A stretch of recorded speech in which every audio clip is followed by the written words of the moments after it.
జనగామ జిల్లా పెంబర్తి వద్ద ఉద్రిక్తత నెలకొంది. కన్నెపల్లి పబ్ హౌస్ పరిశీలనకు వెళ్తోన్న బీఆర్ఎస్ నేతలను పోలీసులు అడ్డుకున్నారు. కేవలం కేటీఆర్ ను మాత్రమే అనుమతిస్తామన్నారు. పోలీసులు బీఆర్ఎస్ నేతలకు మధ్య తోపులాట జరిగింది.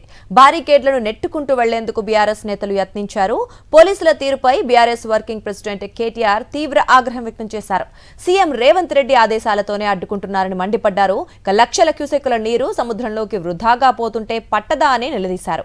కాళేశ్వరం ద్వారా నీటి ప్రాజెక్టులను నింపకుండా కుట్ర చేస్తున్నారని ఫైర్ అయ్యారు కేటీఆర్. ఎన్ని చోట్ల అడ్డుకున్నా కన్నెపల్లి పంప్ హౌస్ కు వెళ్లి తీరుతామని, ప్రజలకు వాస్తవాలు తెలియజేస్తాము అన్నారు కేటీఆర్.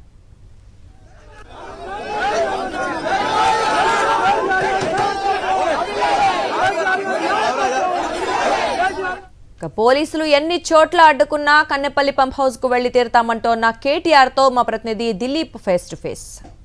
బీఆర్ఎస్ నేతల ప్రతినిధుల బృందం కన్నెపల్లి పంప్ హౌస్ సందర్శనకు వెళ్తా ఉన్నారు. సో అడుగడుగునా కూడా బీఆర్ఎస్ నేతలను పోలీసులు అడ్డుకుంటున్న పరిస్థితి కనిపిస్తోంది.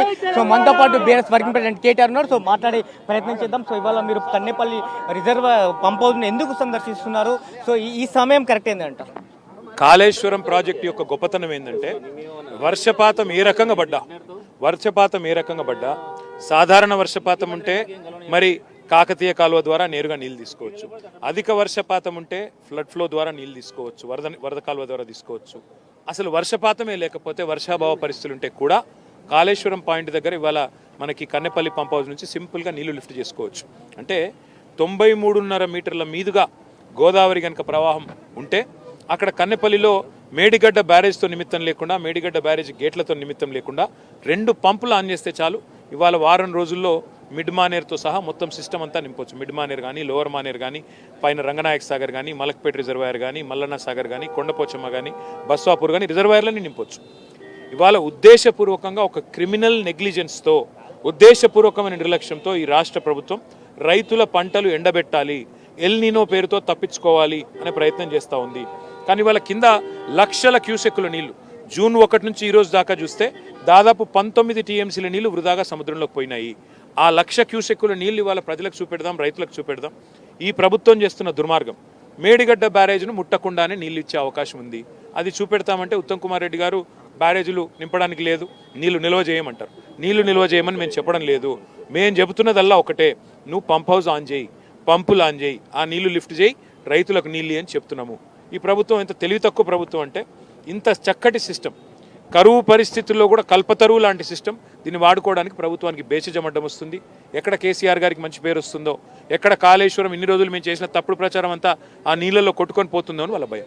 ఉత్తమ్ కుమార్ రెడ్డి మాట్లాడుతూ ఉన్నారు, ఇరిగేషన్ శాఖ మంత్రి. సో సిడబ్ల్యూసీ అలాగే ఎన్డీఎస్ఏ రిపోర్ట్ల ఆధారంగానే మేము ప్రాజెక్టులను నింపడం లేదు, భద్రతా దృష్టి అని చెప్తున్నారు. ఆ ఎన్డీఎస్ఏ రిపోర్ట్ విషయంలో కూడా రేపు మా వాళ్ళు డీటెయిల్డ్గా ప్రెస్ మీట్ పెడతారు.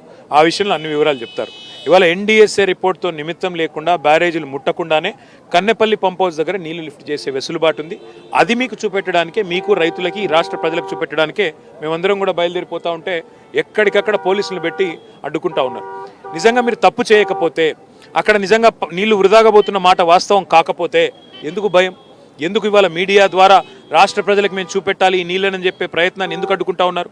93.5 మీటర్లు మినిమం డ్రాడౌన్ లెవెల్, 96 మీటర్ల మీద ఇవాళ గోదావరి ప్రవహిస్తూ ఉన్నది, ప్రాణహిత గోదావరి. మరి అక్కడి నుంచి నీళ్లు 2 పంపులు ఆన్ చేస్తే ఇవాళ వారం రోజుల్లో మొత్తం నీళ్ళు ఇవ్వచ్చు. చేతగాని ప్రభుత్వం వాళ్ళ ఉద్దేశం వల్ల ఒకటే, నీళ్ళు ఇస్తే పంటలు పండుతాయి, యూరియా ఇవ్వాలి, యూరియా ఇచ్చే ముఖం లేదు. పంటలు పండితే మళ్ళీ పంటలు కొనాలి, ఆ తెలివి లేదు. మళ్ళీ పంటలు కొంటే మళ్ళీ బోనస్ ఇవ్వాలి, ఆ తెలివి అంతకంటే లేదు.